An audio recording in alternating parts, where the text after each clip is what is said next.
Hello et bienvenue dans After School, le podcast qui explore la vie étudiante sous toutes ses facettes. Moi, c'est Rocha et aujourd'hui, on va essayer de répondre à la grande question suivante. C'est quoi la vie d'un thésard à l'étranger?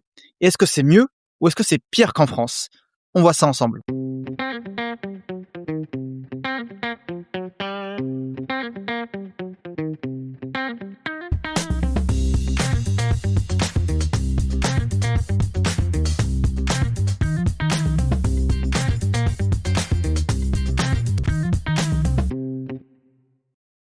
Alors, pour cet épisode, j'ai le grand plaisir de recevoir Sarah, qui est thésarde en biophysique aux USA, qui va nous expliquer son parcours et nous parler de sa nouvelle vie aux USA. Bonjour Sarah. Bonjour. Comment ça va? Ça va très bien. Et toi? Ça va, hein? Ça va. Hein. Ready pour nous parler un petit peu de ta life aux USA, de ton petit cursus de thésarde? Ouais, je vais faire de mon mieux. Hein. Vous inquiétez pas, elle est un peu timide, mais ça va aller au fur et à mesure de l'interview.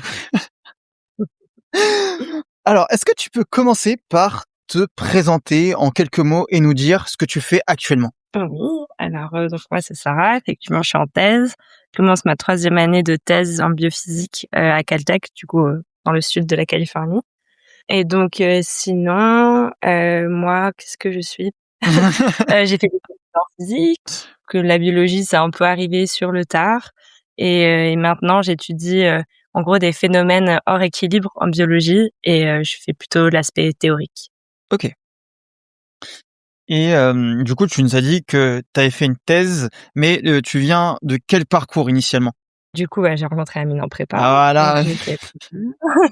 On spoil. Et ensuite, du coup, j'ai fait l'ENS à Paris en physique.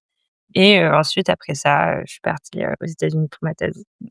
Quand tu dis ENS Paris, on précise c'est Ulm, hein, c'est pas Paris-Saclay, c'est pas l'ancien cachot, on parle de Ulm. Hein.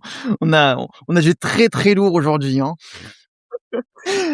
Elle est toute gênée. Elle est... Non. Et du coup, donc t'as fait ta prépa donc en partie à Masséna, c'est là où on s'est rencontrés, mais aussi à Thiers. T'as fait 5,5, on rappelle. Donc comme quoi c'est possible d'arriver. Ça en 3 ans, ça c'est bien vrai. Donc pour ceux qui ne savent pas ce que c'est que la 5,5, c'est le fait de redoubler en prépa. Donc j'en ai déjà fait un épisode, allez l'écouter, c'est vachement bien parce qu'on revient un petit peu sur le parcours de 2 étudiants, moi et un de mes collègues qui avaient fait 5,5, et vous allez voir, c'est très instructif, ça déstresse, ça relativise sur l'idée de 5,5. Ouais. Non, c'est sûr, hein, 5. Mais moi, j'avais fait un document pour vous convaincre de faire 5,5. Je sais pas si tu l'avais vu, si c'est que Agathe et Adrien qui avaient vu ce document. Maintenant que tu me le dis, ça me rappelle des choses très vaguement, mais est-ce que j'ai le souvenir de l'avoir lu? J'ai pas le souvenir, mais ça veut pas dire que je l'ai pas lu. Ouais. Mais j'ai vu la 5,5. Et est-ce que tu peux nous résumer un petit peu ton parcours post-prépa? Donc tu arrives à Ulm, je pense que c'est la première fois que tu arrives à Paris. J'ai un peu de famille, mais dans ce cadre-là, oui, bien sûr. Et comment ça se passe à Ulm? Parce que on va dire que c'est une grande école. Enfin, c'est pas une école d'ingénieur à proprement parler, mais c'est une école prestigieuse dont on connaît pas forcément tout ce qui se passe à l'intérieur. Est-ce que tu peux nous en parler un peu plus? Ouais, c'est vrai que c'est... En plus, parmi les ENS, je pense que c'est spécial dans le sens où c'est très ouvert. Donc, je pense que ça, c'est vraiment un gros plus. Mais bon, bien sûr, les élèves niveau état d'esprit, mais aussi rien que l'école, elle met vraiment un point d'honneur à ce qu'on fasse des matières en dehors de notre matière principale. C'est très courant d'arriver dans un cursus et de changer de cursus. Et les gens font des choses très diverses et variées. Donc, je pense qu'on est arrivé à Ulm, c'était beaucoup de questionnements sur parce qu'au début, je voulais faire de l'astrophysique. Ah oui. Et du coup, j'ai été exposée à plein d'autres choses, plein d'autres types de physique. Et aussi d'autres manières de penser, pour être honnête, rien que niveau politique ou niveau vision de la vie, tout ça.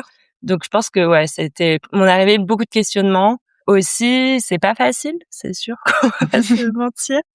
Le niveau est assez haut, donc voilà, faut s'adapter, faut pas lâcher, quoi. Mais bon, après, les gens sont quand même très bienveillants, donc voilà. Ok. Mais oui. Mais oui. Mais en vrai, ça doit quand même être... on va dire, est-ce que t'as pas une sorte de pression en te disant, ouais, je suis normalienne, Norman de Ulm, en disant voilà que tu as maintenant un statut comme voilà quand tu es centralien, enfin quand tu arrives à Centrale, tu es centralien, quand tu arrives aux mines, tu fais partie du corps des mines, quand tu arrives à Mmh. Polytechnique, tu es polytechnicien, quand tu arrives à Normal, bah tu es normalien. Le fait d'avoir ce statut-là qui peut t'ouvrir énormément de portes, comment tu l'as vécu avec le temps? Comment t'as pu l'appréhender? Oui, bah, alors bien sûr au début une forme de fierté, surtout qu'en prépa, on en parle, beaucoup de viser ça devient un peu irréel. Mais après je pense que une fois que tu es dans l'école et que tu rencontres les gens et que bon, finalement tout le monde est humain quoi.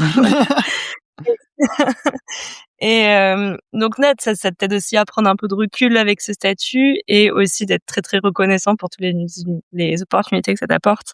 Parce que bon, je suis loin d'être un génie, donc c'est sûr que c'est très, comment on dit?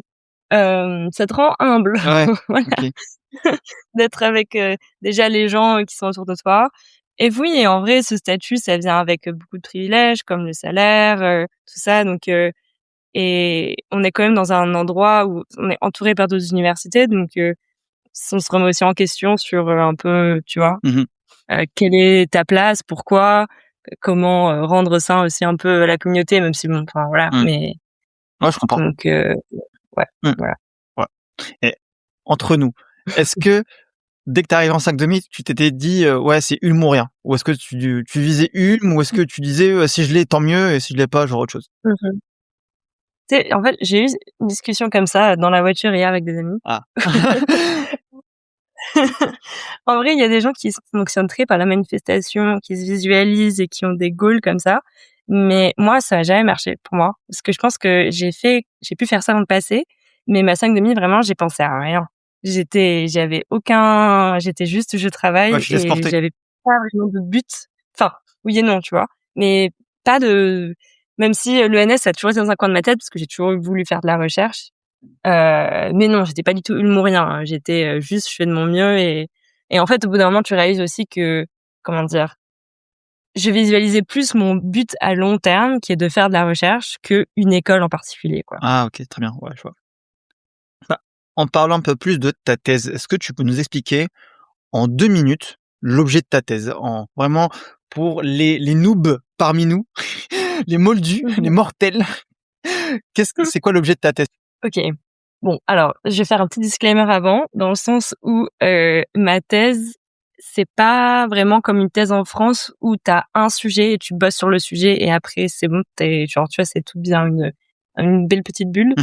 C'est plus un peu, dispersé, donc j'ai plusieurs projets assez différents les uns des autres, mais je vais choisir un projet, qui a été mené à bien et qui est bien clair, comme ça, ce sera plus simple. OK. Mais OK. Donc du coup, un truc sur lequel j'ai bossé, c'est, donc en biologie, il y a la transcription. Donc qu'est-ce que c'est la transcription? C'est quand on a l'ADN qui se transforme en ARN. Donc l'ADN, si tu veux, c'est tout le ton code génétique qui est dans ton corps. Tu peux voir ça comme un livre et en fonction de différentes parties de ton corps, tu vas avoir les différentes cellules, en fonction si elles sont dans ton estomac, dans ton cerveau, elles sont différentes. Les neurones, il y a les cellules de je sais pas quoi dans l'estomac, voilà, c'est différent. Et donc localement, tu as besoin que d'une partie du livre, que d'une page du livre, si tu veux. Mmh. Et cette information, elle a besoin de bouger dans la cellule, dans, les pour nous, par exemple, dans les mammifères, pour propager l'information. Et donc l'ARN, c'est une copie locale et mobile de l'ADN, en gros. Voilà.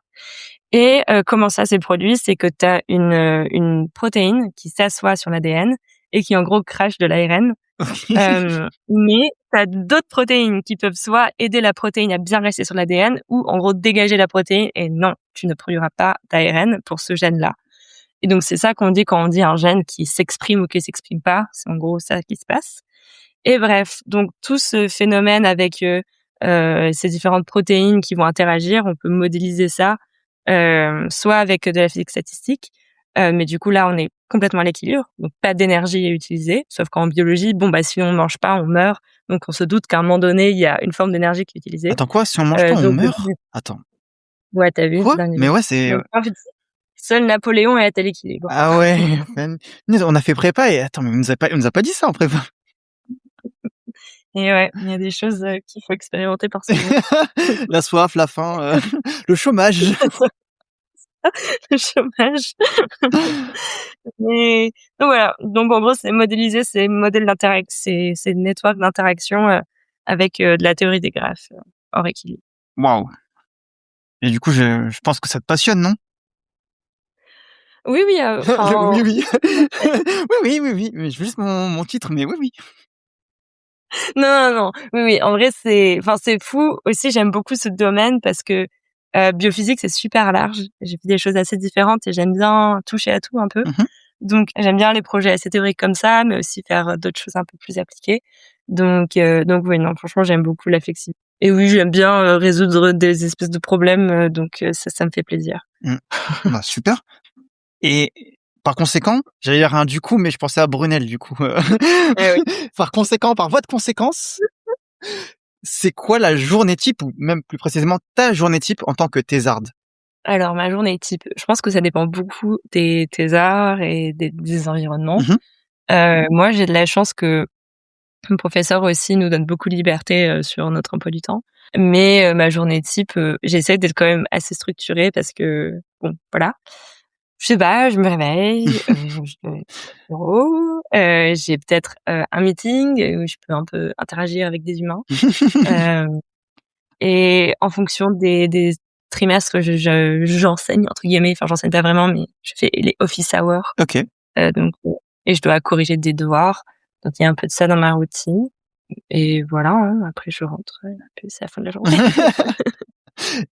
Mais est-ce que tu oui, comme tu as dit, c'est très théorique, tu as pas de manipulation ou bien Non. d'expérience à gérer parce que, on en parlait dans un ancien épisode où il y en avait certains, Mmh voilà, mh. qui avaient des expérimentations et des manips à gérer et d'autres où c'est beaucoup plus Mmh théorique mh. et donc, bah, la journée, j'allais dire, bah, est plus chill mais est plus flexible. Mmh mh. Parce que, bah, tu peux travailler un peu Oui, comme tu oui, oui, veux, tout ça, tout ça.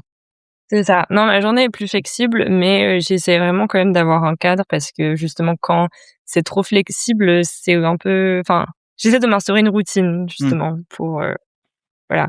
Mais oui, oui, non, mes journées, j'essaye de pas faire de trop grosses journées et juste être un peu, entre guillemets, «efficace» quand je travaille. Mais bien sûr, en fait, voilà, je trouve que la thèse, c'est un truc où des fois, tu as des deadlines et là, toute la flexibilité, tu peux la mettre à la poubelle. Il faut juste, bosser pour, cette deadline. Mais en termes général, bon, si jamais un vendredi, tu veux le prendre off et tu bosses ton dimanche, ça va choquer personne, quoi. Mmh. Oui, t'as pas un devoir, on va dire, de «rendu» entre guillemets. T'as pas le devoir d'être productive, mais voilà, enfin, quand je dis productive, Si, bah, mais c'est plutôt que j'ai le devoir d'être productive, mais peu importe comment je suis productive, quoi. OK. Si je veux travailler le week-end et enfin, tu vois? C'est ça, mais ça dépend vraiment, Oui, hein, voilà. des mais oui, Enfin, quand je voilà. disais C'est plus que productive, c'est c'est plus au sens de ouais. l'entreprise où voilà, si le dossier il est pas là, fin la fin du mois, on perd le client. Non, enfin, c'est un peu plus tu un chouille plus flexible que ça où tu dis: «Bon, bah, un jour je me permets de travailler, 10 heures, l'autre, 5, Mmh. ça peut se faire». Oui, oui, enfin, après l'histoire des deadlines, ça, il y a toujours, Mmh. parce que tu as des conférences, tu as des fellowships auxquels tes profs apply et donc tu as des vrais deadlines, enfin, purs et durs qui existent quand même. OK, Heu, mais voilà. OK, très bien. Alors moi, je voulais savoir, quelles ont été tes plus grandes galères et ta plus grande réussite en thèse? Alors, comme tu as pas encore fini ta thèse parce qu'on spoil, mais aux États-Unis, la thèse, elle se fait habituellement en, si je dis pas de bêtises, 4-5 ans. Pour l'expérimental, ça peut durer encore plus longtemps, Ah ouais. mais ouais, théorique, ça doit être dans ces eaux-là. Et toi, donc tu as ta 3e année, donc on va dire, Mmh tu en mh. as vu passer des choses. Mmh. C'est quoi, voilà, ta plus grande fierté en thèse et enfin, que tu as eu dans ce parcours et vraiment tes galères, tu te dis: «Mais qu'est-ce que c'est que ce bordel?» OK, c'est une bonne question. Bon, tu sais quoi? J'ai commencé par les galères. C'est pour le content. Bah, en fait, tu sais, j'allais dire quelque chose, mais je pense qu'en fait, la plus grande galère que j'ai eue en thèse, c'était de pas avoir de galère. Enfin, laisse-moi t'expliquer. Je Enfin, te dans laisse, le je sens te où laisse. il y a eu des moments où c'était: «Oh, il y a une telle deadline et il faut vraiment beaucoup travailler pour tel projet» et enfin mais en fait, du coup, dans ces moments-là, tu as un but et c'est assez clair. Tu diriges tout ton effort vers quelque chose et ensuite, après, tu passes à autre chose. Mais il y a aussi, surtout aux États-Unis, je pense, beaucoup de moments où, tu cherches ton projet, tu essaies quelque chose, mais ça va pas dans une direction qui tu vois, Mmh mh. qui plaît ou qui peut être utile et donc je pense que les plus grosses galères, c'est un peu des fois l'impression de travailler dans le vide, même si c'est pas le cas, c'est comme ça que ça fonctionne, Tu peux pas trouver un sujet du premier coup qui va être brillant, quoi. Mais je pense que ça, c'est un peu le sentiment. Comment dire? C'est pas comme si t'as un médecin, tu vas quelque part, tu soignes quelqu'un, fin de ta journée où tu crées quelque chose, tu vois? T'as des journées, c'est un peu du vide, mais du vide qui est utile. OK. Donc je pense qu'accepter ça, ça a été une des grosses galères. Et ensuite, mes plus grandes fiertés, je pense que finalement, enfin, on enseigne, on est aussi, on aide un peu des gens à trouver leur, sujet de recherche, donc voir ces gens évoluer et enfin moi, j'ai vraiment découvert l'enseignement en thèse, je pense, ou peut-être un peu avant, mais je pense Ouais, le passage du que oui, savoir. ça La comment? transmission du savoir et l'aide, on va dire l'entraide entre personnes. Ouais, je pense que ça, ouais, ça peut être une de mes fiertés, je pense que je suis une meilleure, communicatrice dans ce sens-là. J'ai appris beaucoup là-dessus et ça, je pense que voilà, Ouais, parce que vous l'auriez vu en prépa, elle savait pas communiquer, elle communiquait qu'avec des équations, nous «C'est quoi ton humeur du jour?» «Ah, c'est la place. Aujourd'hui, c'est la place, hein». on me demandait d'expliquer quelque chose, bon, bah, écoute, voilà, j'ai écrit là. Tu nous parlais un petit peu au début, voilà, qu'il y avait des doutes, bah, aussi bien pour toi parce que dès le début, c'est un peu compliqué de trouver son sujet, heu, surtout, bah, quand on est à l'étranger, quand tu pars de la France, tu arrives aux États-Unis, c'est un nouveau système, tu dois trouver un sujet, c'est un peu compliqué. C'est Quel serait le conseil que tu donnerais aux personnes qui hésitent à se lancer dans une thèse de manière générale? Parce qu'il y a de nombreux étudiants, ils se disent: «Waouh, j'ai vraiment pas envie, je sais pas trop ce que c'est, vers quoi ça va m'amener?» C'est quoi le conseil que tu donnerais? Alors si tu pars, tu as vraiment pas envie, le fais pas. Voilà. S'il y a un doute, pas de doute. Non, mais en fait, ça dépend, faut se poser la question d'où vient le doute. Mmh. Parce que si ça vient d'un manque de confiance en soi, en mode: «Je sais pas si je suis capable», parce que c'est vrai que ça peut faire peur, c'est un domaine, enfin, voilà, académique, et un peu abstrait. Ça, je pense que c'est pas valide. Ah ouais. Ça ça, il faut quand même y aller. Mais bon, c'est plus facile à dire qu'à faire. Je pense que les gens sont assez ouverts, donc discuter avec les gens et tout, ça peut aider. Après, ceci étant dit, c'est quand même quelque chose où, bon, on n'est pas très bien payé. C'est quand même une épreuve, j'ai Ouais. envie de dire.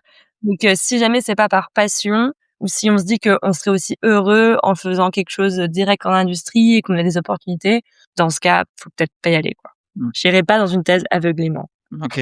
Ouais, faut vraiment peser, littéralement, c'est un véritable choix, quoi. Tu peux pas La thèse, c'est soit tu y vas à fond, soit tu sors avant d'y entrer. Mais, l'entre-deux reste Je pense compliqué. que c'est assez vrai. Ouais, je pense que l'entre-deux, je pense que dans ce cas, il vaudrait peut-être mieux ne pas faire de thèse. Après, bien sûr, ça dépend des situations. Mmh. Ouais.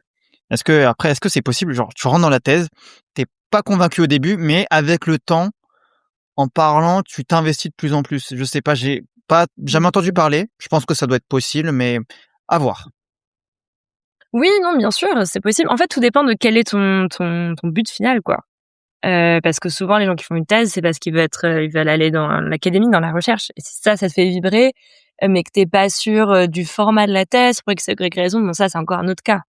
Parce que tu as un but ou même, je sais pas, si tu veux bosser dans les entreprises, un truc pharmaceutique où souvent ils demandent peut-être des thèses ou quoi. Enfin, tu vois, tu as différents cas. Mais si jamais tu es pas sûr ni du goal, ni du processus et tout, je pense qu'il vaut mieux Vaut mieux arrêter là. Arrête les frais. Tu te calmes. Et Mmh. maintenant que tu es à ta 3e année, donc, comme je disais, tu as un petit peu roulé ta bosse.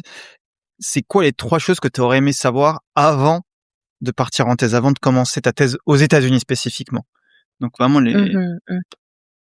C'est vraiment ça dépend tellement des labos, mais je pense que OK, quelque chose qui est assez généralisable aux États-Unis quand même, c'est que soit c'est un très jeune professeur qui genre, est toujours dans ce truc pour avoir la tenure track. En gros, c'est il passe un espèce de comment dire? Quand ils sont profs, au début, ils sont assistant professor mmh et ça veut dire qu'à tout moment, ils peuvent être dégagés de l'université et éventuellement, ils passent à un espèce d'oral, enfin, c'est pas vraiment un concours, mais un oral mmh. où ils peuvent avoir le tenure et une fois qu'ils ont ça, ils sont, professeurs à vie. OK. Mais donc ce moment-là est très stressant pour les professeurs et ils sont souvent très, très productifs parce que, bah, c'est une compétition, quoi. Donc OK, donc si jamais tu es avec un jeune professeur, souvent tu vas avoir beaucoup d'encadrement, de personnes derrière toi et voilà, tout ce qui va avec. Si jamais tu as un professeur un peu plus âgé, un peu plus established, il y a de grandes chances qu'il ait son propre truc, qu'il ait soit une start-up, qu'il soit, son propre, petit délire de recherche et qu'il soit du coup beaucoup moins présent et que toi tu sois du coup tu as plus de flexibilité, mais tu as aussi plus de «responsabilité» entre guillemets dans ta recherche. Donc ça, je pense que c'est un truc, assez important à savoir et sinon, tu dois prendre des cours. Bon, je le savais, mais c'est bien de se le remémorer. Et la troisième chose, Visa. le visa, ouais. Moi, c'est vrai que j'ai de la chance, Ouais, c'est vrai. d'être américaine, mais oui, non, mais c'est sûr que là, OK, en ce moment même, heu, c'est compliqué niveau visa, niveau financement. Donc oui, donc c'est vrai que ça, bon ça aurait été dur de le savoir, à préalable, mais Ouais. en ce moment, c'est compliqué de faire une thèse aux Ah États-Unis. ouais, C'est compliqué d'avoir un financement tout court. moi, chaque jour Donc qui passe, je peut-être me dis que les États-Unis, ça va devenir GTA. Vraiment, chaque jour, je me dis: «Eh, peut-être, on aura GTA aux États-Unis avant GTA 6». Vraiment, c'est advienne que faudrait trop pourra. d'intelligence artificielle pour GTA. Ah bah là, non, mais faut un peu du live action, hein, faut un peu du content, hein, pour, pour faire la Aïe, promotion. aïe, aïe. Pas du tout, pas du tout.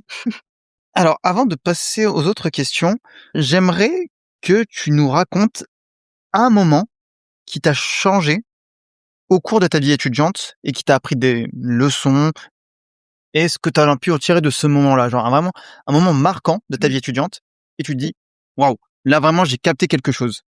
Je pense qu'il y en a eu plusieurs et qui sont tous un peu différents dans leur style.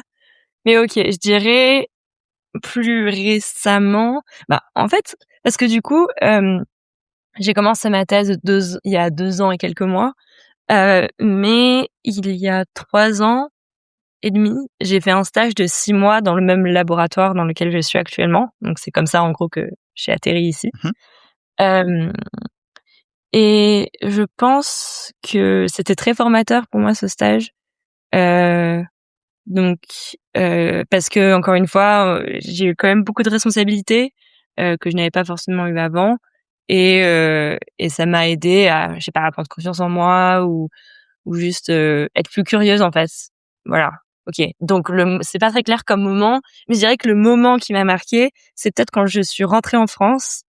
Mais du coup, oui, c'est pas vraiment un moment, quoi. C'est plus un sentiment. Ouais, mais c'est très bien déjà. Un sentiment de j'ai repris parce que du coup, c'était une année d'un peu de césure. Enfin, Mmh mh. en gros, à l'ENS, on a une année où on fait, moi, j'ai fait des stages pendant l'année et en rentrant, j'avais un sentiment où j'étais, comment dire? J'étais plus claire dans ce que je voulais faire plus tard et donc tous mes cours, je les voyais un peu différemment. Tu vois? Un peu des questions de recherche derrière ma tête quand je faisais tel et tel cours, un peu plus intentionnel, avec, mes efforts, mes interactions, et je pense que les États-Unis, ça m'a aidée pour ça. Donc voilà. OK. Non, c'est pas mal. Non, c'est un moment déclic, hein. Ça et tous les Oui. étudiants en ont un, hein. C'est en vrai, c'est bien. Ouais, ouais, non, mais et puis, je pense qu'il faut quand même se rappeler l'importance du mentorship parce que, pour le coup, bien sûr, je travaillais avec, enfin, le professeur et tout, mais aussi, des PhD, là-bas et qui m'a beaucoup inspirée dans sa manière de voir de la science. Voilà, donc faut pas sous-estimer les rencontres. Est-ce que tu peux, nous rappeler ce que ça veut dire PhD pour les gens qui écoutent et qui savent pas trop ce que c'est? PhD, c'est, une thèse. Alors ce que ça veut dire, je crois que littéralement c'est philosophie doctorate ou un truc comme ça, doctorate of philosophy, Mmh mh. mais bon, Ouais, c'est ça. voilà. Mais en gros, voilà, c'est le nom de la thèse, dans les pays anglophones. C'est juste le même nom pour dire thèse ou thésard, voilà. Exactement. Ah mais je savais pas du tout, qu'en fait, c'était via un stage que tu avais eu, le contact, enfin pas le contact, mais l'opportunité d'avoir, cette thèse-là. J'avais complètement oublié ou je savais pas du tout. Ouais, ouais. Bah, en fait, c'est du coup dans mon année de trou là, je faisais, du coup physique plus fluide mécanique, mécanique des fluides, environnement, tout ça et j'ai eu envie de changer un peu et je me suis dit: «Bon, biophysique, j'y connais rien, let's go» et donc un de mes professeurs à Paris m'a donné le contact de ce prof-là parce que je voulais aller en Californie au soleil Pourquoi la Californie? Non, et mais donc pour le savoir américain. Le soleil et la mer. le soleil. Mais non et franchement mon prof était super ouvert, du coup il m'a dit: «Oui, bah, viens si tu veux». Donc ouais, j'ai fait ce stage-là et c'est à la suite de ça où je m'étais dit que, ah, bah, pourquoi pas faire la thèse là-bas et effectivement, ça a aidé le fait que je connaisse un professeur sur place. Mmh. Après, je sais pas, ce qui me fait un peu de peine, c'est que tu te dis: «Tu es à Paris, je vais au soleil».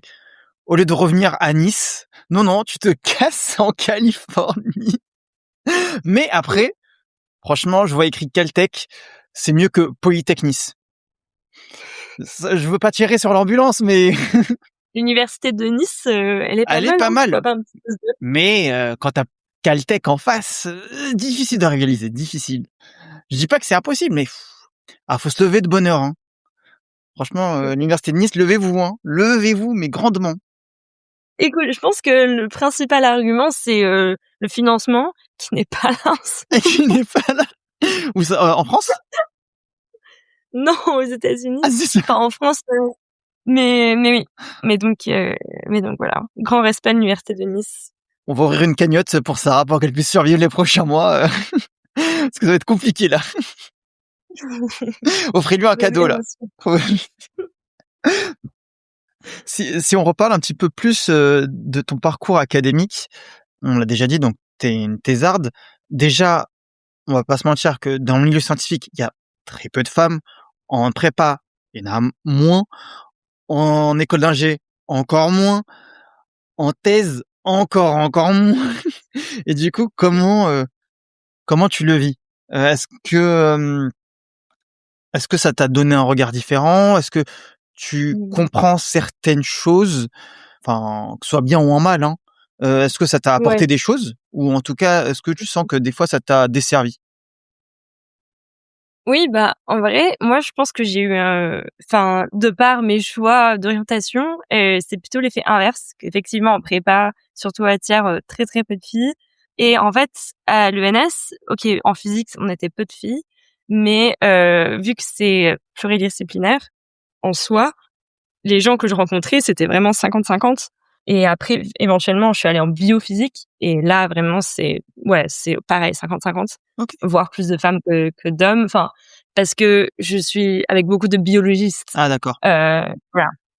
Enfin mon département c'est biochimie à Caltech là. Donc voilà. Donc en vrai, j'ai été exposée de plus en plus à des femmes, donc c'est un peu l'inverse. Explosé là, hop là. Heu, exposée. OK. Coucou. Mais ceci étant dit, c'est vrai que j'ai aussi fait des stages, en mécanique des fluides, où j'étais la seule femme dans le labo. Enfin voilà, c'était pas une situation qui m'est inconnue et oui, bah, c'est un peu, enfin, c'est comment dire? C'est pas forcément la zone de confort parce que, bah, oui, c'est une différence. Peu importe ce qu'est la différence, si tu es dans un groupe, homogène et tu as une différence, qu'elle soit sociale, qu'elle soit, de je ne sais de genre, de voilà, Mmh. tu vas le ressentir. Donc ça oui. Après je pense que moi je fonctionne beaucoup par identification. OK. Donc le fait de pas avoir eu beaucoup de profs femmes, c'est vrai que ça a pu un peu enfin j'arrivais moins à m'identifier à ces gens-là et peut-être que du coup je me mettais plus de distance, et je me disais que: «Ah c'est dur», enfin j tu vois? J'avais plus de mal à me projeter. Mais j'ai quand même, enfin éventuellement à un moment donné rencontré des profs femmes et je pense que ça m'a beaucoup aidée. Pas forcément, de parce qu'on pense que bon, on va discuter de qu'est-ce que c'est d'être une femme dans le milieu X. Mmh. Mais juste en fait de discuter de choses dans le milieu X avec quelqu'un qui te ressemble, ça peut être libérateur. Hem, Alors quand elle dit dans le milieu mais X, elle dit le milieu XYZ, hein, oui, parce que milieu parce que on est toujours sur After School, on parle toujours de vie étudiante, vous inquiétez pas. oh mon Dieu, milieu Y, Ouais, voilà, remplacer le X par X dans au le milieu montage. bidule, Dans le milieu du aïe aïe le aïe. dérapage non Voilà, contrôlé, c'est bon, c'est foutu. Notre carrière est la foutue. carrière est foutue là. Moi je vais jeter mon ordinateur là tout de suite là. Oh bordel. Mais oui, mais bref, Thèse ça pour pour dire. PH là, une thèse thèse pour OnlyFans là, c'est bon, c'est parti. Non, mais franchement, c'est pas un hasard le fait que je sois partie en biophysique. Ah, Parce que justement, c'est plus équilibré. OK. Il y a plus de 50-50 et je pense que je me sens mieux comme ça. Donc ouais. Mmh. OK, en vrai, oui, c'est ouais, ça t'a aidé en Ça a vrai. quand même pesé dans ma décision. OK. Parce que ouais et en vrai maintenant, enfin, j'ai envie de même tourner ma recherche, plus dans enfin, par exemple, sur les menstruations, enfin, je commence un petit projet là-dessus et je sais pas, j'ai envie d'ancrer plus ma recherche dans justement le fait d'être un peu une femme, entre guillemets, «dans un monde d'hommes», où du coup, ça se répercute même sur les sujets de recherche. Quand tu regardes, enfin, ouais, tout ce qui est autour, des règles, tout ce qui est autour de la femme, la santé de la femme. Tu as tellement d'articles sur la femme enceinte, beaucoup moins sur la femme non enceinte. Ouais. Donc je pense que j'essaye, de plus en plus d'ancrer ma recherche dans ce avec, enfin, voilà.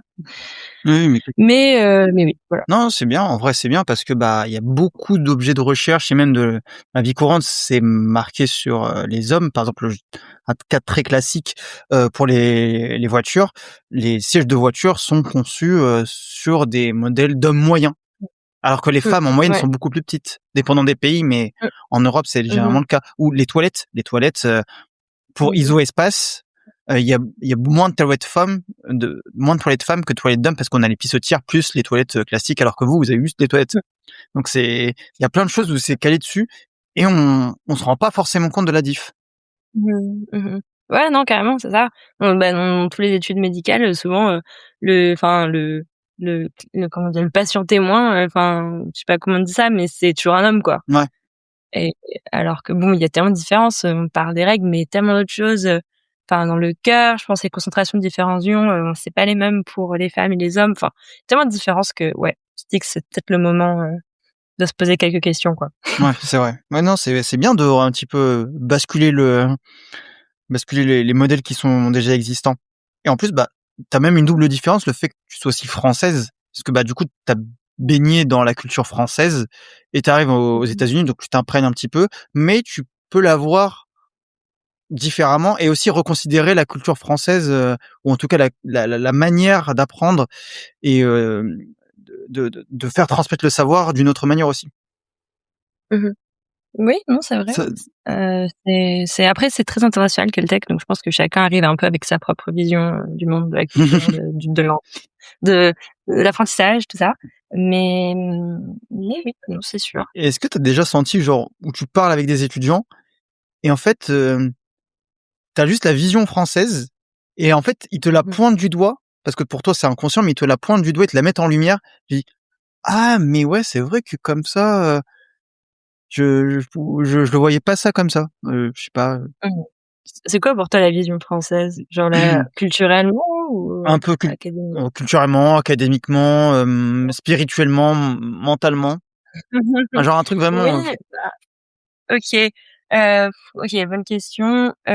Sûrement que ça a dû arriver parce que enfin, je sais pas, j'ai mon propre opinion sur des choses, qui est liée, bien sûr au fait que j'ai grandi en France, mais aussi, tu vois, mmh d'autres choses dans ma vie et aussi, je pense que dans mon cas, c'est un peu différent parce que je viens quand même d'une famille, enfin, un peu mh. internationale. Je suis née aux États-Unis, donc quand je suis arrivée en France en étant petite, justement, j'ai dû m'adapter en premier lieu à la culture française.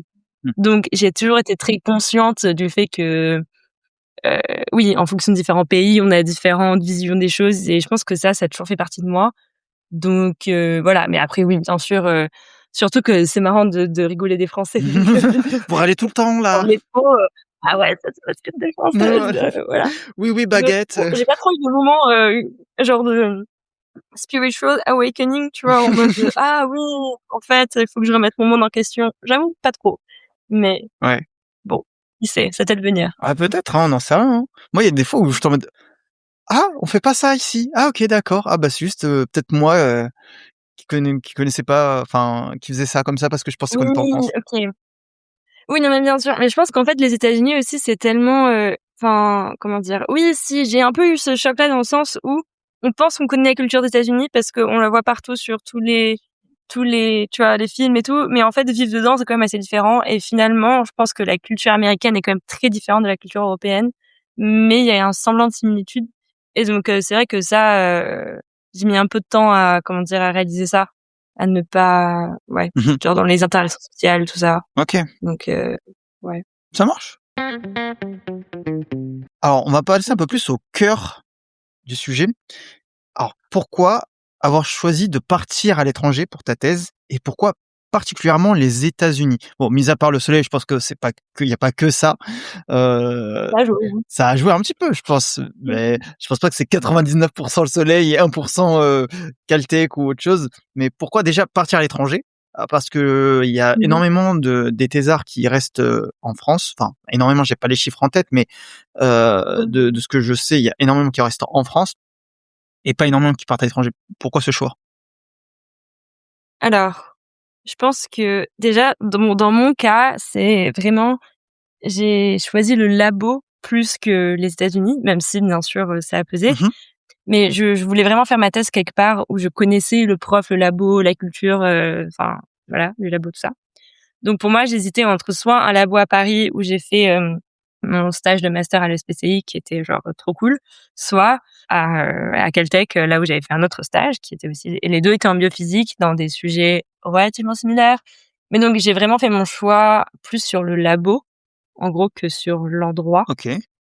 Et après, pourquoi les États-Unis? Bon déjà, enfin, j'ai cette chance d'avoir la nationalité, Ouais, c'est plus facile. heu, c'est plus facile et donc vu que j'avais aussi un peu envie d'expérimenter, de vivre, aux US, voir si ça me plaisait, donc il y avait ça et sinon, OK, de manière plus générale, je pense que c'est très différent de faire une thèse en France et une thèse aux États-Unis. Il y a avantages et inconvénients dans les 2 et je pense que c'est très personnel. Je pense que j'aurais pu tout à fait être heureuse de faire une thèse en France, Mmh. finalement le choix s'est un peu fait, bon voilà. Mmh. OK, je pense qu'une thèse en France, tu beaucoup plus encadré. Tu Parce que vu que c'est plus court, que tu as une durée finie, je pense que tu as plus de oui, tu as un sujet fini, tout ça. Versus, aux États-Unis, vu que tu fais un peu un master en même temps, c'est un peu plus tu prends ton temps ou où tu, explores un peu différentes choses. Donc ça, je pense que c'est vraiment la plus grande différence entre les 2. OK. Après aussi, si tu fais des expériences, peut-être que là-bas aux États-Unis sont plus grands, qu'ils ont, plus de moyens sur certaines choses. Enfin bon, encore une fois, en ce moment, c'est un peu différent. Mais voilà, mais moi, c'était pas mon cas vu que je faisais de la théorie. Donc c'était surtout niveau opportunité un peu. Je rencontre beaucoup de gens Mmh. dans le labo, beaucoup de visiteurs qui viennent. Ça, c'est aussi mon prof qui est très social et ouvert. Donc voilà. Bah, c'est bien, hein, ça élargit ton réseau. Ah ouais, non, non, c'est enfin, niveau réseau et même niveau, enrichissement personnel, c'est cool. Et je voulais savoir du coup, bah, tu avais envie d'explorer, un petit peu, bah, déjà de manière scientifique, scientifiquement parlant, d'explorer plusieurs pistes et aussi, est-ce qu'à l'ENS, vous avez une obligation de faire, un séjour à l'international? Oui, oui, on c'est quand même, est-ce que c'est obligatoire? C'est peut-être obligatoire, oui. Je Parce que nous, c'était le Covid, donc c'était un peu différent. Ah oui, Mais je pense que oui, on est obligé de faire au moins un stage à l'étranger. OK. Ouais. Oui, tu l'avais déjà fait, avec, ton stage, précédent, enfin avant ta thèse? Du coup ça avait validé, je pense? Ah oui, oui, oui. Oui, oui, ah oui, tu es obligé de le faire avant la thèse, OK, justement. ça marche. Genre dans ton, parcours, quoi. Ouais, non, mais en vrai, c'est bien. En vrai, tu la chance d'avoir la nationalité. En vrai, fallait en profiter. C'était le moment ou jamais. Tu dis: «Bon, je suis encore à un moment de ma vie où je peux un tout petit peu chuter encore, je suis encore, Mmh je suis pas encore, très, on va dire, j'ai pas de, comment dire? D'encre ou d'impératif. Donc si j'ai mh. possibilité d'aller explorer un autre pays et tout en faisant ce que j'aime, bah, let's go. Oui, non, c'est sûr. Mais du coup, ouais, enfin, j'avais déjà fait quelques autres pays avant. Enfin, Globetrotter. et beaucoup moins dépaysant, comme la Suisse, Ah voilà. française. Ah oui, c'est vrai. C'est pas mal. Mais oui. C'est comment la centrale? Tu dois aussi partir à l'étranger Ouais, ou? 6 mois minimum. À l'étranger, OK. avant le diplôme, quoi. Ça Mais la plupart du temps, c'est soit en césure, soit en stage de fin d'études.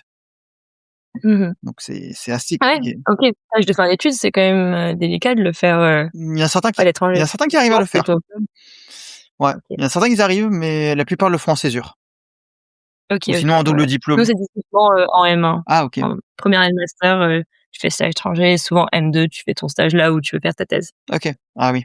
Est-ce que tu peux nous donner 2 choses qui se sont améliorées dans ta vie en vivant aux États-Unis? Alors 2 choses, ça peut être, des choses random, hein, du quotidien, hein. Mmh Et mh. Mmh. ensuite 2 choses qui te manquent ou que tu regrettes en France. 2 choses aussi du quotidien, pas que ce soit spécifique à la thèse, mais Bon, alors les choses qui sont améliorées, c'est que moi, j'aime beaucoup la nature et avant, j'étais à Paris, beaucoup de nature. Vous avez le jardin du Luxembourg et le Père-Lachaise, qu'est-ce que vous vous plaignez là? J'aime les montagnes Tu me montres. et là, Caltech, c'est à Pasadena, du coup, qui est, vraiment pas loin des montagnes. Donc ça, j'avoue que c'est un grand enfin oui, tout ce qui est nature en Californie, c'est très, très cool. Donc ça, j'avoue que c'est quand même chouette et quelque chose d'autre qui s'est amélioré, bon, mon anglais Ah bah, s'est amé parce qu'on rappelle que ça part de loin, ça part de très non pas de loin, non, non, je rigole. Mais c'est vrai quand on était en 5 demi, toi et l'anglais, c'était une grande histoire d'amour. oui, c'était plutôt avec le prof, Ouais, voilà, je pense mais aussi. mais mais oui, voilà et les anglais se sont pas améliorés. Ou enfin, que tu regrettes de la France, qui te manque de la France? Oui, bah, alors j'ai mis du temps à m'habituer à la nourriture, hein, ça c'est clair. Maintenant, je suis habitué à manger comme un Doberman, Non, mais il faut juste changer ses habitudes alimentaires, c'est tout. bah, voilà, tant que tu mets du Mais il sucre y a il y a partout. des bons du sucre partout, tout ça, tout ça. Non, mais en vrai, par exemple, il y a beaucoup de genre supermarchés, il y a un supermarché chinois, un supermarché coréen qui ont genre plein de bons trucs, mais du coup, juste, tu vois, maintenant je cuisine plus avec ces produits-là que justement des produits américains qui sont des genre dégueux, tu vois? Donc j'ai juste, un peu shifté mes habitudes et ça va. OK. Mais non, je dirais oui, bah, alors franchement, enfin, pour se déplacer, les transports en commun, rien qu'en fait, le fait que tout soit tellement grand, genre, franchement, j'ai tout essayé. Le vélo, je cours à des endroits, je prends le métro, mais enfin, c'est vrai que ça manque que juste tu peux aller dans une rue et genre il y a des choses, il y a des gens, il y a tu vois? Oui. Ça manque. Oui, bah, c'est une différente culture, donc c'est sûr que ça me manque un peu, tu vois? La vie à la française. La boulangerie, le pain au chocolat, l'omelette au fromage, Tout ça, tout tout ça, le tacos. le tacos, le tacos, elle a dit. Alors que le Mexique en sueur. Ouais, vraiment. Vraiment. Aïe, aïe, aïe. Mais Elle aurait pu dire plein d'autres choses, mais elle a dit tacos, seigneur. Elle aurait pu dire le pambagna. non, non. Non, non, le tacos. Vraiment, elle veut se terminer au tacos. Elle va revenir en France, je fais, je veux un tacos chez Air France, en fait. C'est juste ça. Ah oui, mais ça, c'est un pattern. C'est un pattern qui se répète. Il se répète. Alors, on va passer à une petite rubrique sur tes recommandations. Donc, je vais te donner des thèmes et tu vas essayer de me recommander un truc que tu as vu aux États-Unis pendant ta thèse, OK. ou des trucs et me dire pourquoi ça t'a marqué. Alors, est-ce que tu peux nous OK. recommander un livre que tu as lu, vu ou entendu parler aux États-Unis et pourquoi tu conseilles? Oui, bah, j'ai commencé à lire en ce moment Invisible Woman, qui est, justement sur, hem, les, les études cliniques, qui sont justement faites plus sur les hommes que sur les femmes. Et donc ça explique un peu le gap de data, tout ça. Donc ça, c'est plutôt cool. Voilà. OK. Voilà. Une chanson ou une musique? Bad Bunny? Tu dis ce que tu veux, hein, c'est libre, hein. Personne te jugera, hein. Non, mais ouais, voilà, hein, son dernier album, il est cool. Un film que tu as vu récemment? Un film que j'ai vu récemment. J'avoue que je suis pas ultra film, mais qu'est-ce que j'ai vu récemment? J'ai vu Ghostbusters il y a pas longtemps. Waouh! Waouh, Reg le gorilla en sueur, il va venir sur le podcast, il va vraiment tous nous terminer. Non, mais écoute, je l'ai vu en étant à New York, donc c'était marrant, hein, Ah bah, parce voilà. que tu vois, non, mais franchement, il y a plein de films, qui se passent à LA et oui, voilà, c'est ça que j'aurais dû dire. Genre, par exemple, Blade Runner, où en mode c'est l'apocalypse et tout. En fait, tu reconnais: «Ah, ça, c'est le coin de la rue où il y a Ah bah, ça c'est et bien tout», ça. tu vois? Bah, sauf que Donc ça, c'est nous c'est avec Marcel Proust, vraiment, c'est des trucs tout pétés là. plus belle la vie. Voilà, exact, exact, Marseille. exact. Un restaurant aux USA qui t'a vraiment marqué ou que tu recommanderais aux gens? Mmh. OK. Franchement, Los Angeles, pour la nourriture, c'est très, très, très cool parce que c'est super hétéroclite et donc j'ai découvert plein de nourriture d'endroits où je suis en mode: «Wow». Mmh. Et par exemple, un restaurant ouïghour vers pas trop loin de Pasadena et la nourriture ouïghour, c'est trop bon. C'est un mix, de oriental et un peu cuisine chinoise. C'est très bon. C'est très, très bon, OK. Et une chaîne YouTube que tu recommanderais aux étudiants? C'est quoi son nom? Anaïs Lemar ou un truc comme ça? C'est justement une avocate qui a étudié aux États-Unis, en Californie, et qui est maintenant rentrée en France et qui, décrypte, des choses, mais d'un point de vue avocat, tu vois? C'est Genre, des choses d'actualité, je sais pas, dans le domaine États-Unis, France, OK, non, mais elle représente. c'est bien, c'est bien. Super, bon, on va continuer sur l'interview. Alors, il semblerait donc que la comme tu as dit, que la thèse, elle soit largement différente par rapport à la France. Tu nous as déjà donné, les raisons. Alors, il semblerait aussi qu'en France, la thèse, ça soit un peu moins valorisé. Il y a beaucoup J'entends un peu de partout, que ça servirait plus à rien de faire une thèse parce que, il y a énormément de chercheurs, enfin, de doctorants après avoir fait une thèse, certains ont du mal à trouver un travail parce que, les recruteurs disent: On sait pas trop comment ça fonctionne, on comprend pas trop sur quoi ça porte». Pour eux, c'est encore très abstrait. Est-ce que c'est la même chose aux USA? C'est aussi moins, enfin, c'est pas valorisé ou vraiment il y a vraiment une reconnaissance de la thèse?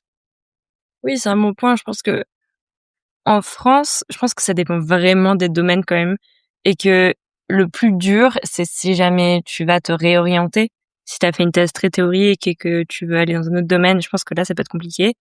Mais encore une fois, il y a les domaines genre, la l'industrie pharmaceutique où je pense que c'est même nécessaire d'avoir une thèse, même en France. Enfin, je veux pas dire de bêtises, mais je pense qu'il y a des domaines où quand même ça reste, valorisé, à des domaines moins. Et je pense qu'aux États-Unis, il y a un peu moins cette délimitation, hem, parce que oui, je pense qu'il y a que c'est peut-être un peu plus valorisé quand même, effectivement, même si tu te réorientes, tout ça. OK. Heu, ouais. Mais tu penses que les recruteurs, ou ça fait plus partie, on va dire, du système éducatif, comme il y en a tellement peu en France qui font de la thèse, et on va pas se mentir, en France, dès que tu fais des sciences, il y a 3/4 que les gens qui comprennent plus rien. En gros, par exemple, en maths, en physique, il y a une toute petite fraction qui fait ça. Après, quand tu continues en thèse, pour les gens, ça veut plus trop rien dire, même, enfin, pour le 3/4 des mortels, de ceux qui ont pas fait de sciences. Mmh. Est-ce qu'il y a pas aussi une Ouais. décorrélation, ou plus aux États-Unis, ça fait plus partie du mood, c'est un peu plus reconnu le fait d'être docteur, alors qu'en France, tu dis docteur, ils pensent tous à docteur en médecine. Mmh, alors je sais pas si c'est tout ça, enfin, OK, j'avoue que j'ai pas jamais trop vu les choses comme ça. Je pense que franchement aux États-Unis aussi, hein, en fonction des domaines que tu fais, enfin, comme tu dis, maths, physique, tout ça, enfin, ça reste Mmh assez niche et abstrait et je pense pas que beaucoup de gens comprennent vraiment ce qu'on fait en thèse, parce que bon, même nous, qu'est-ce qu'on fait? On sait pas trop, voilà. On parle. Non, je pense que c'est pas trop à ce niveau-là la différence. Je pense qu'en France, on attend plus un parcours très linéaire où, je sais pas, tu fait ça, telle école, tel truc et hop, direct tu trouves un taf et c'est très cadré comme, structure et que bon, du coup, si tu fais une thèse et qu'ensuite tu veux te réorienter et tout, les gens sont un peu: «Ah mais bon, enfin, tu es surdiplômé ou tu as fait ça, mais du coup, voilà». Alors qu'aux États-Unis, je pense que justement, c'est un peu plus flexible sur comment est-ce que tu arrives à ton job. Rien qu'en thèse, il y a plein de gens qui étaient dans l'industrie avant, qui sont revenus ou qui ont fait un trou, qui ont travaillé un tel et je pense que c'est un peu pareil pour le processus de recrutement, qu'ils regardent beaucoup moins un profil, linéaire et heu et ils vont par exemple valoriser le fait que, ah bon, bah, voilà, t'as as entre guillemets «pris un risque, fait une thèse, mais t'as pas envie d'être dans l'académie et tu te retournes vers l'industrie, mais t'as quand même produit quelque chose en thèse», donc je pense qu'ils valorisent un peu plus les comment ça s'appelle? Les parcours non linéaires. Ouais. Je pense que c'est un peu ça. Ouais, les frontières sont un peu plus poreuses, alors qu'en France, vraiment, on dirait que tu es dans cette lignée. Pour aller d'un côté à un autre, ouah, c'est compliqué. Enfin, c'est pas compliqué, mais faut se battre, quoi. Ouais, je pense que ouais, il y a un peu de ça. Il y a un peu de ça. Mais c'est très lié, ouais, au parcours, Mmh. un truc comme ça. Ouais. Ouais, tu raison. Alors, s on va dire maintenant que tu as 1 minute pour convaincre les auditeurs de faire une thèse à l'étranger ou aux États-Unis, hein, comme tu veux, hein. Mmh Tu as mh. 1 minute pour leur faire ton discours, ton petit speech. Qu'est-ce que tu leur Mmh. dirais? C'est à toi. Franchement, j'ai pas envie de convaincre personne de faire, un certain choix dans une certaine direction. Oui, non, mais du coup, OK.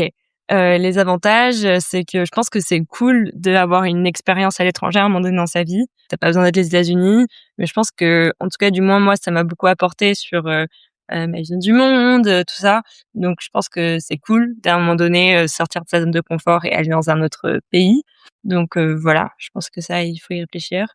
Mais sinon, ceci étant dit, je pense qu'il faut quand même c'est important de valoriser sa communauté. C'est important d'avoir conscience du fait que si on a vécu dans un certain endroit pendant un certain nombre d'années, on a construit une communauté et que ça peut nous être utile professionnellement, personnellement et qu'il faut quand même valoriser ça et ne pas l'envoyer, balader pour aller, au l'autre bout du monde, juste, pour une expérience, quoi. OK, ça marche. Bah, super, c'est super.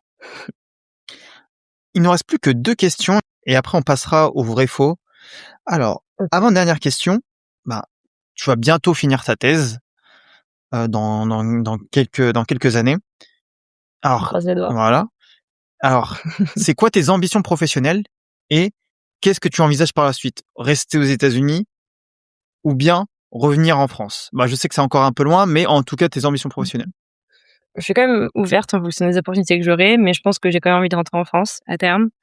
Et niveau professionnel, toujours un peu à tâtons, mais je pense que peu importe ce que je fais, j'aurais envie d'incorporer l'enseignement. Donc soit que de l'enseignement, soit quand même un mix entre recherche et enseignement. Là, du coup, en ce moment, je suis un peu plus intéressée par les questions sur la santé de la femme. Donc si je trouve un post-doc dans ce domaine, j'irai dedans les yeux fermés, parce que voilà et je verrai où ça me mène en gros. Mais si j'ai pas ça, peut-être que je me basculerai plus vers l'enseignement. OK, cool. Après, je sais qu'il y a énormément de professeurs qui font la passerelle entreprise, enfin, ils sont vraiment ingénieurs en entreprise et ils viennent donner des Mmh cours, à l'université pour un module précis. Je sais que ça se fait beaucoup. En mh. tout cas, en Italie, j'avais énormément de professeurs qui étaient des Mmh. ingénieurs et ils Mmh. venaient, donner quelques cours, à l'université ou des TD. Ouais. Non, mais ça serait cool, hein, mais enfin voilà, l'industrie, je sais pas trop. Faudrait que je trouve un domaine, qui me plaît et qui m'accepte. Bah, je sais pas, tu parlais du milieu du X là, j'ai on va couper ça au montage, voilà. J'ai trop peur, j'ai trop peur. Me too, j'ai trop peur. Je vais me faire cancel là. Alors, dernière question Parler d'être une femme dans le milieu X, dans le on milieu, ouh fait là là, 4 seules phrases et là on est on est foutus. foutus. Allez, c'est la dernière question de l'interview et je la pose à tous mes OK, invités. OK. Qu'est-ce que tu dirais au toi d'il y a 10 ans? Donc là, on est en 2025, au toi de 2015, c'est-à-dire, donc tu Ça viens date, hein. tu en première terminale? 1re, ouais, en première. Ouh là, qu'est-ce que je lui dis à celle-là? Bah, écoute, déjà à l'époque, j'avais envie de faire de la recherche, j'avais envie de voilà, j'avais des ambitions. Je pense que je me suis quand même pas laissée démotiver, donc ça c'est cool.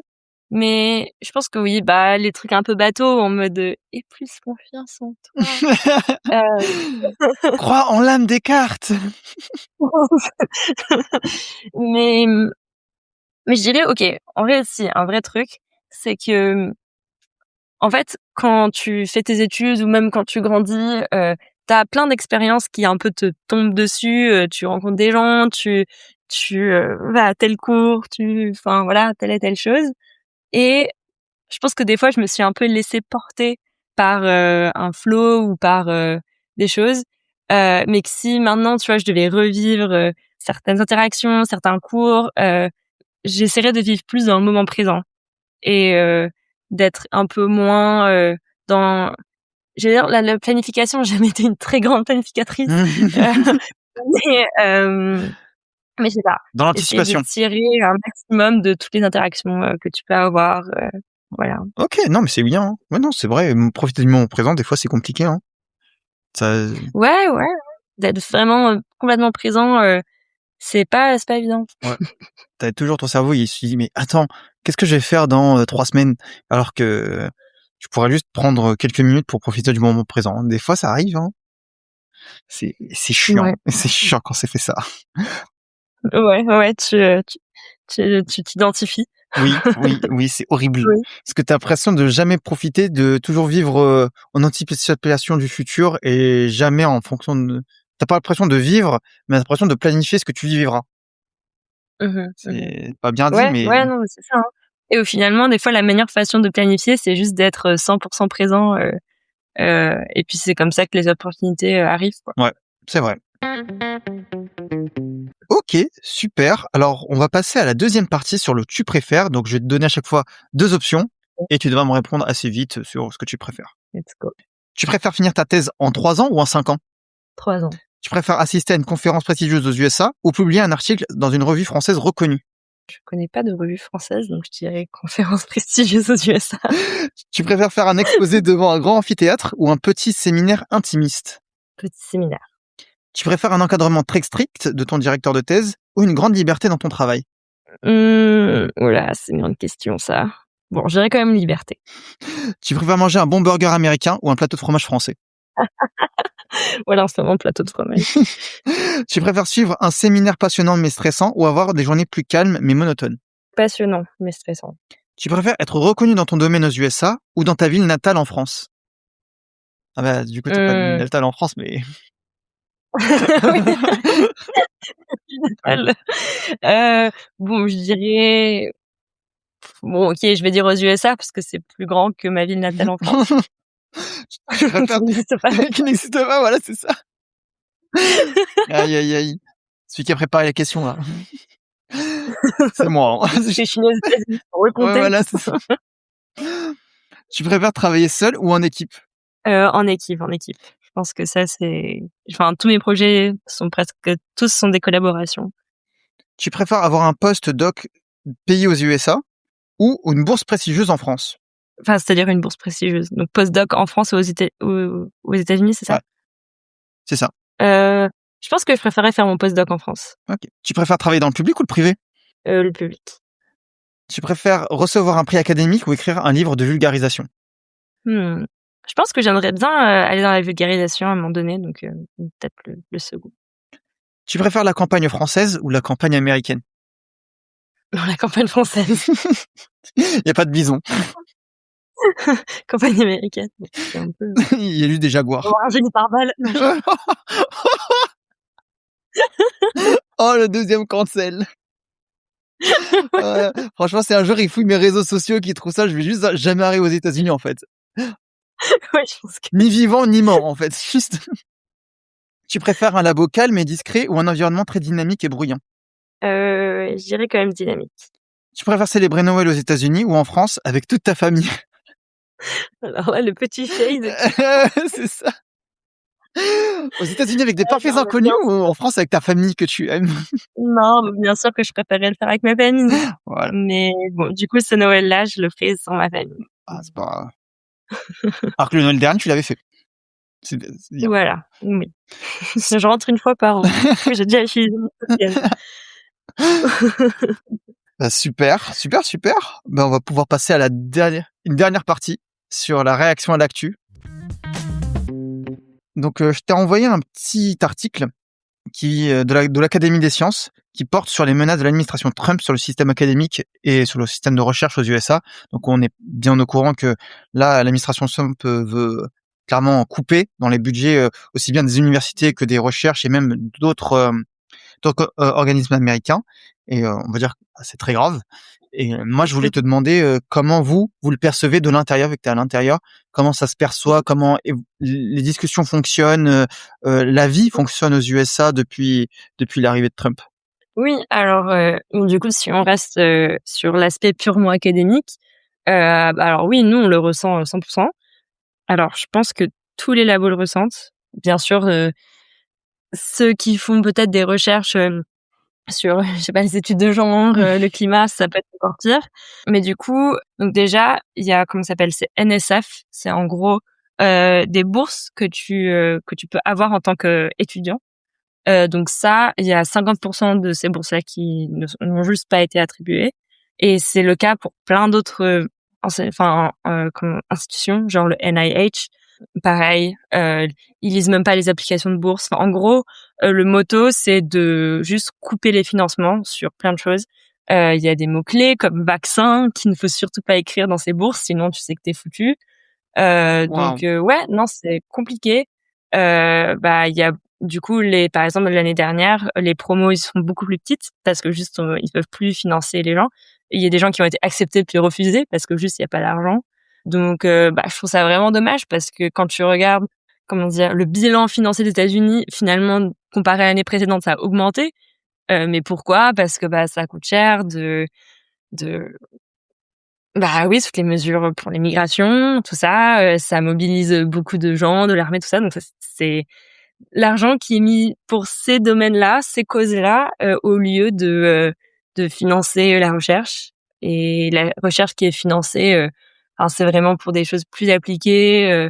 Si tu fais de la recherche, appliquée aux batteries, des trucs comme ça, là, hop, tu beaucoup plus d'argent. Mais si c'est fondamental ou qui ne va pas avec certains idéaux, oui, c'est très concrètement, ça impacte tout le monde.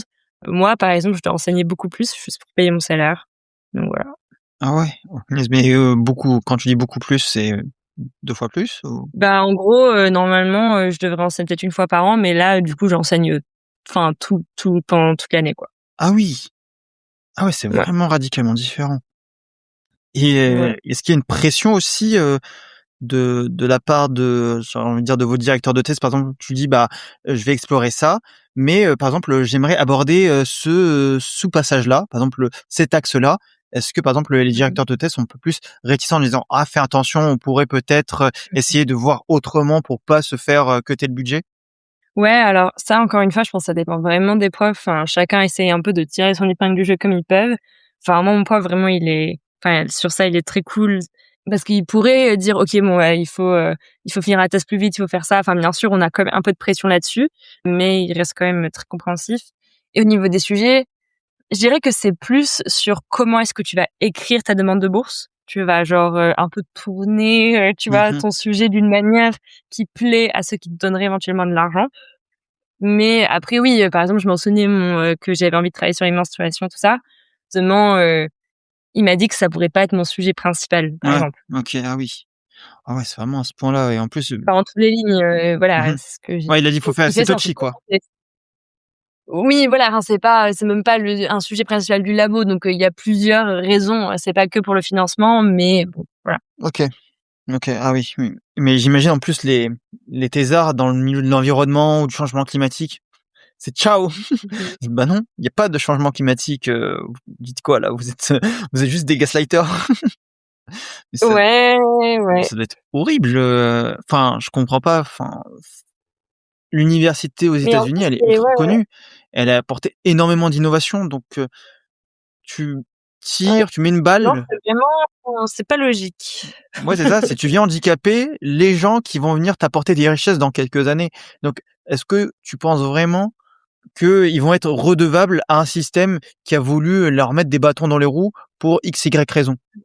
Non, mais oui, non, c'est sûr. Enfin, je suis d'accord. Mmh. Puis bon, et la recherche fondamentale en soi, même si tu te dis qu'il y a pas d'application directe, il y a beaucoup de trucs qui ont éventuellement, été découverts comme ça.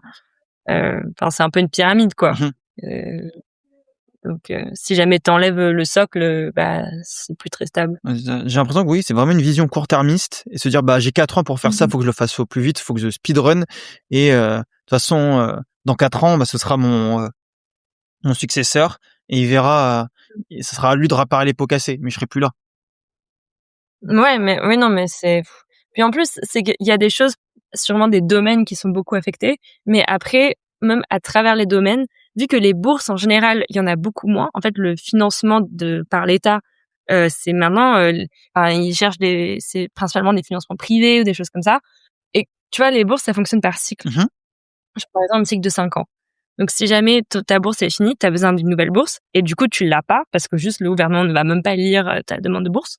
Et en fait, comment un labo survit à ça?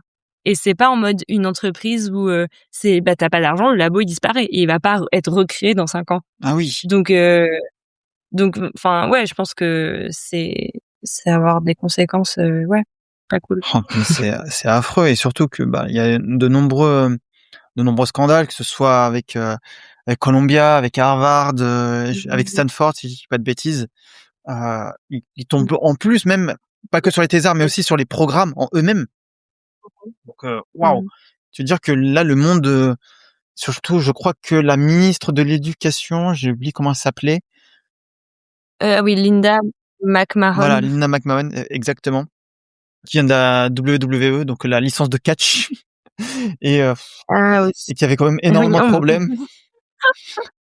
ah oui, c'est intéressant. Il y a énormément de problèmes parce que, bah, ça commence à cutter partout, n'importe comment, vraiment à la hache. Et c'est enfin, je sais pas, en vrai, j'ai un tout petit peu peur de ce que vont devenir les États-Unis et est-ce que ça va devenir un Eldorado, ou est-ce que ça va le rester surtout pour les étudiants? Pas sûr, on Mmh. saura dans quelques années. Ouais, non, c'est sûr, hein. C'est puis bon, moi, je parle d'académie parce que c'est ce qui m'impacte, mais il y a tellement de d'autres domaines que c'est un peu la cata, quoi. Aïe, aïe, aïe. Et bah, sur ce message d'espoir qu'on Voilà. Venez aux États-Unis, venez dit-elle. qu'on s'arrête là. Bah, je sais pas si tu as Ouais, voilà, en vrai, vas-y. venez, mais pas tout de suite, tu Voilà, vois? Attendez que ce soit le prochain président et ensuite on peut y voilà. reparler. Attendez de voir comment avancent les choses parce qu'on sait pas, pour le moment, on sait pas trop ce que ça va être, les relations entre France et les États-Unis, ça on peut rien en prédire, mais Ouais. on ça Non, mais oui, hein, mais rien que ça, hein, il y a les bourses Fulbright où en mode c'est, des bourses qui sont données aux étudiants, étrangers qui viennent, enfin français et d'autres, hein, aux États-Unis et même ça, c'est genre coupé et tout, même les visas sont de plus en en gros plus compliqués à obtenir, je crois, pour ah les oui, alors les visas, donc c'est ça moi je conseillerais plus d'attendre et de un petit peu prendre la température au fur et à mesure des mois. ouais, attendez un peu, mais bon, après s'il y a un financement, autant y aller, Ah bah hein. oui, Bon, ah voilà. ça oui, mais faut être sûr. Mmh. Ben, du coup, je te remercie pour, notre échange, pour un petit peu, tes petits insights et ton parcours. Je sais pas si tu as un dernier mot pour les auditeurs?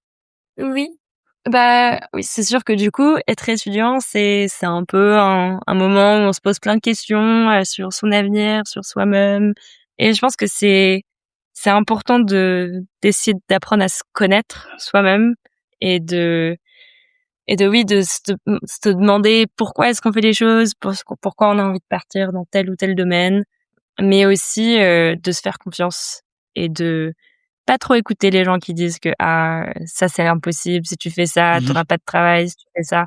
Parce que bon, il y a un moment donné, il faut expérimenter et puis, rien n'est impossible et on peut toujours, changer de domaine et donc voilà, faut se lancer. Merci, merci. Et bien, c'est sur ces belles paroles que nous allons conclure ce podcast. Alors n'hésitez pas à partager, commenter, liker, c'est important. Nous, on se retrouve dans quelques semaines pour un prochain épisode. C'était Sarah et Rocha pour After School. À plus! Salut!